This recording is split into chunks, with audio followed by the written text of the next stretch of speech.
get a lot of exposure from the language and try to speak it. And then, input. yeah, and then after study grammar, because how can you memorize grammar if you've never get exposed to what this grammar is explaining? So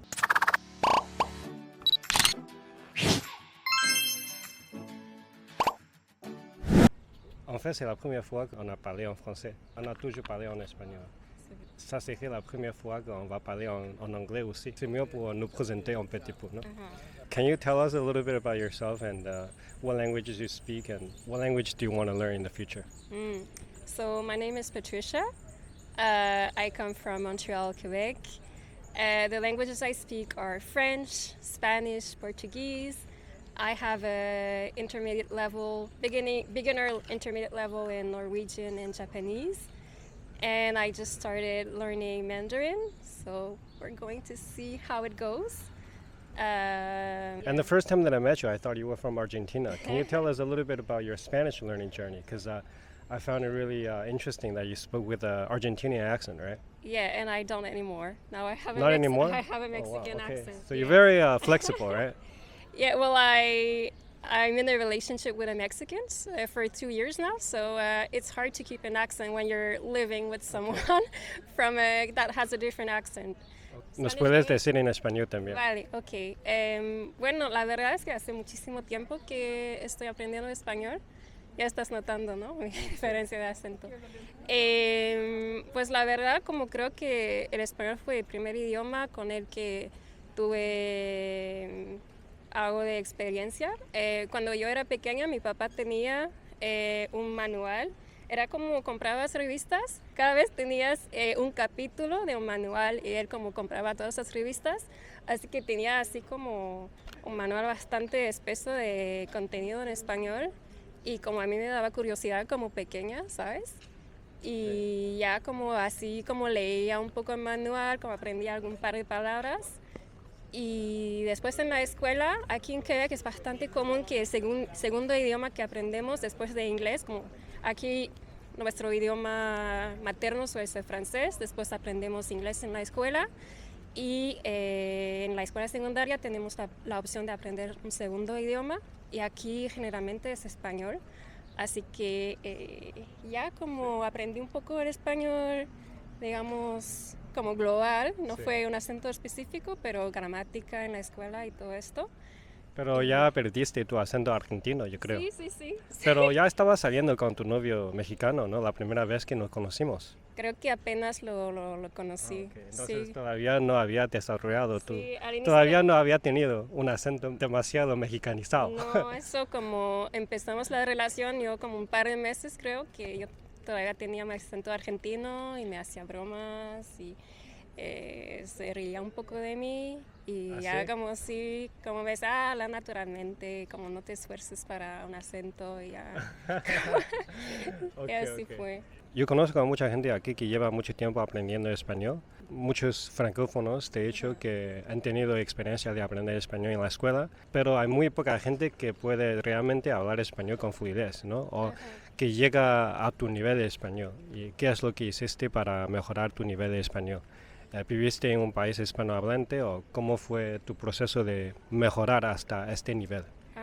Bueno, es que a mí me gustan mucho los viajes y lo que pasa con el español es que te abre un mundo increíble de culturas para conocer. Hace un par de años yo soñaba con visitar la Patagonia y yo decidí, bueno, para este viaje no voy a usar el inglés, no quiero, como ya tengo bases de español, lo voy a mejorar muchísimo para ya tener conversaciones con las personas allá en su idioma materno y pues así le anduve metiendo mucho y para tener como así un nivel conversacional y fui en eventos aquí en Montreal para conocer a personas que hablan español y ya así haciéndome amigos y ya como, porque si uno, creo que lo que pasa con los quebequenses aquí, que no tienen un nivel muy avanzado de español es porque no lo practican, no lo usan y bueno, creo que también cuando uno ama los idiomas se ve un poco obsesionado con eso y ya lo estudia muchísimo y como cada día se hace una inmersión en casa y ya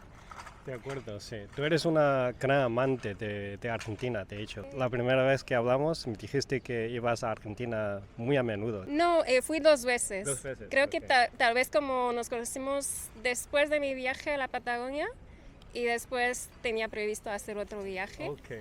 Y como pasé un mes y medio allá. Con 2 viajes ya podías desarrollar un acento argentino, es bastante impresionante. Sí, pues también como hacía intercambios de idiomas en internet y me hice amigos argentinos durante la pandemia y así como hablando cada semana. Sí. Cuando uno tiene un amigo en el idioma que tiene el acento que tú quieres, ya es más fácil como te identificas con la persona y ya como te sientes al mismo nivel, amigos, tenemos una relación y así tienes el acento. Je vais te poser une question en français. Il y a un temps pour apprendre des langues, tu penses? Est-ce que c'est un talent naturel ou c'est du travail? Oui. Je pense que c'est un peu des deux. C'est vrai qu'il y a des gens qui mettent beaucoup d'efforts, puis que c'est plus difficile de garder les informations en tête, ils oublient plus facilement, ou l'accent, ils ont peut-être un petit peu moins l'oreille. Donc, je pense que c'est un mélange des deux. Mais souvent, ce qui distingue les gens qui parlent plusieurs langues, c'est qu'ils sont un petit peu obsédés par ça, sont passionnés. Puis c'est pas du travail, c'est juste une passion. Puis ça fait plaisir de passer énormément d'heures. Puis il faut passer énormément d'heures pour avoir un bon niveau dans une langue. Donc, mais je pense qu'il y a un certain type de personnalité qui est bon pour apprendre les langues. Par exemple, tu peux sortir de ton zone de confort, tu peux parler avec des gens et tout ça. Tu es une personne plus extrovertie pour pouvoir parler avec des gens. Pas nécessairement extrovertie, mais tu te sens plus à l'aise d'avoir des conversations avec des gens et tu veux explorer des cultures et tout ça, non? Mm-hmm. Je pense que la personnalité est quelque chose d'important pour apprendre des langues. Je sais pas, j'ai l'impression que peu importe la personnalité, il y a une façon que tu peux utiliser ta personnalité pour apprendre des langues. Donc, par exemple, moi, j'ai un peu plus de facilité quand c'est des relations 1-à-1. Donc, quand c'est des grands groupes, c'est plus difficile pour moi de m'exprimer. Des gens qui sont extrêmement introvertis, ben peut-être qu'ils vont plus pratiquer chez eux, ils vont faire du shadowing ou ils vont faire beaucoup de lecture, beaucoup d'écoute. Donc, je pense qu'il y a quand même un moyen de développer un bon niveau. Oui. Quelqu'un d'extroverti va peut-être faire beaucoup d'événements, d'échanges linguistiques, des language café. Oui. Puis, fait que je pense que peu importe la personnalité. Peut-être le chemin est différent, mais on peut développer la langue de manière différente. Mm-hmm. Tu es québécoise, non? Mm-hmm. Est-ce que ça va être polémique? Non, c'est pas polémique. Et qu'est-ce que tu penses du niveau de, par exemple, anglais ici au Québec? Parce qu'il y a beaucoup de personnes qui pensent qu'au Québec, tout le monde parle anglais, non? Mm-hmm. Mais ce n'est pas le cas, non? Non, c'est correct. Donc, correct que c'est pas incroyable non plus. En fait, les statistiques, ça dit qu'au Québec, c'est une personne sur 3 qui peut avoir une conversation en anglais. Je pense que dans la ville de Montréal, c'est peut-être plus 50%, personne sur 2.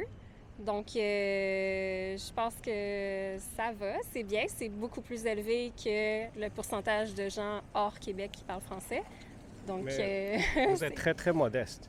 Je t'ai demandé si tu parles anglais aussi. Mm-hmm. Et tu m'as dit juste un petit peu, mais ce n'est pas le cas. Tu parles anglais très couramment. Ah, c'est presque comme la première langue.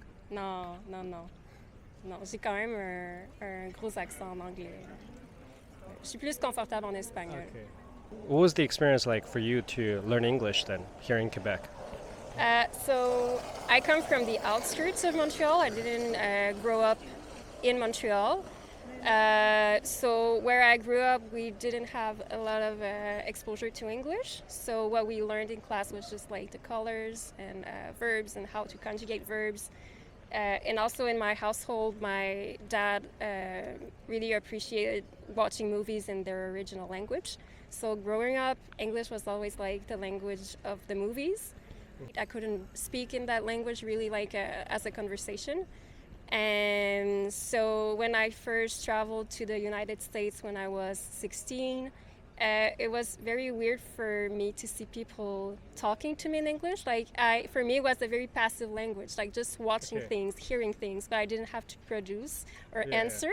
So it was a bit weird. So it's a very, I don't think learning languages in school is that useful. I don't think it's a very good setting to learn languages. Okay, but you didn't find a lot of opportunities to speak English, even though you grew up here in Canada?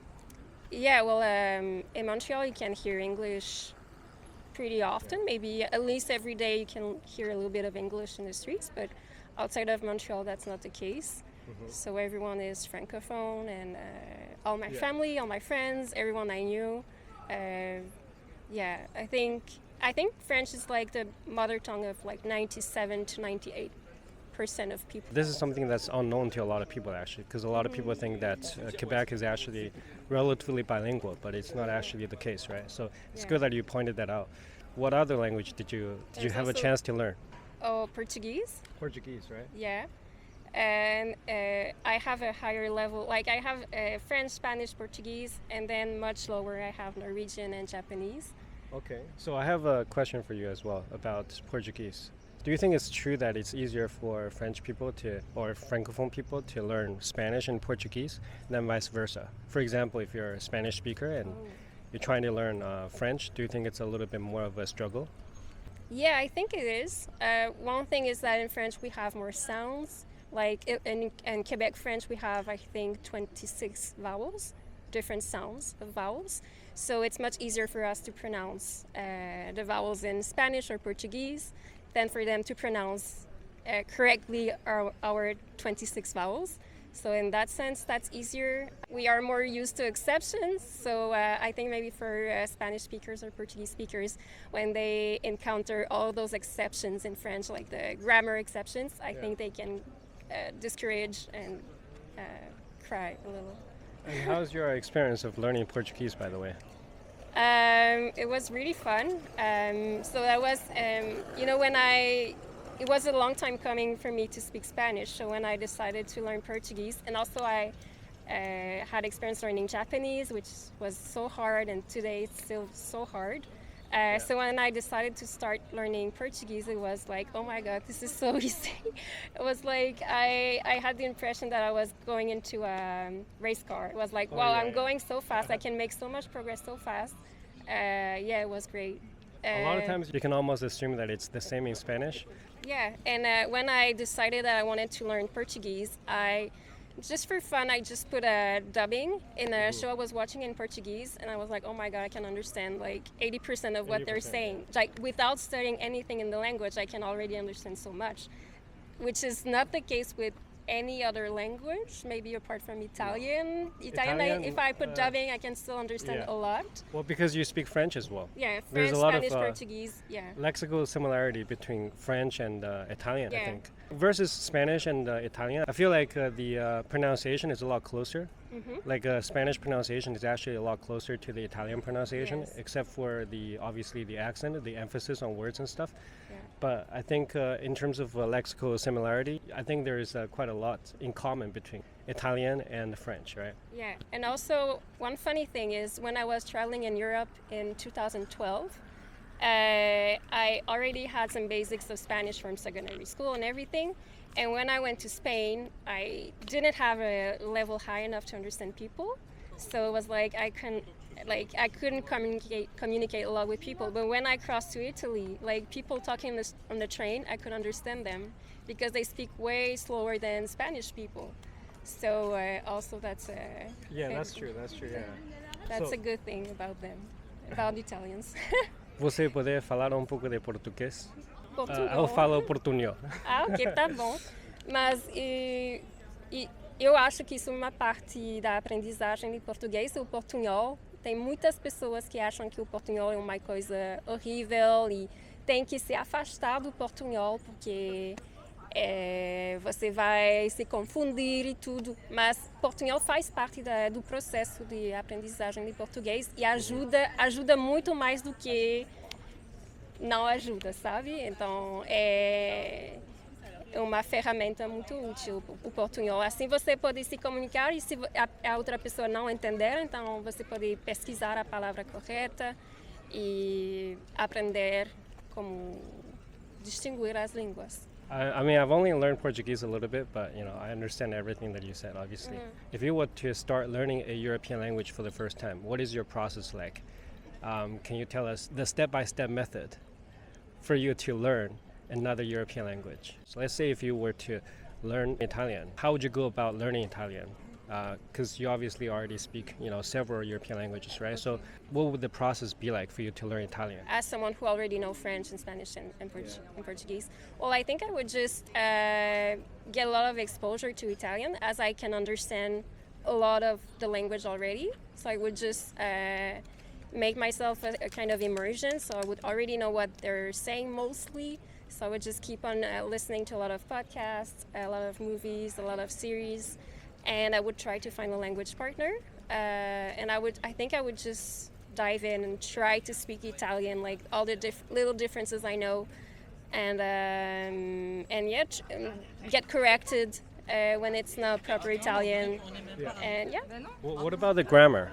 If it's another European language, I don't think I would study grammar. Okay. No, I don't think, I think it's very useful for Japanese, which is so different, and you have to learn it, because if you just get exposure, it will not be enough.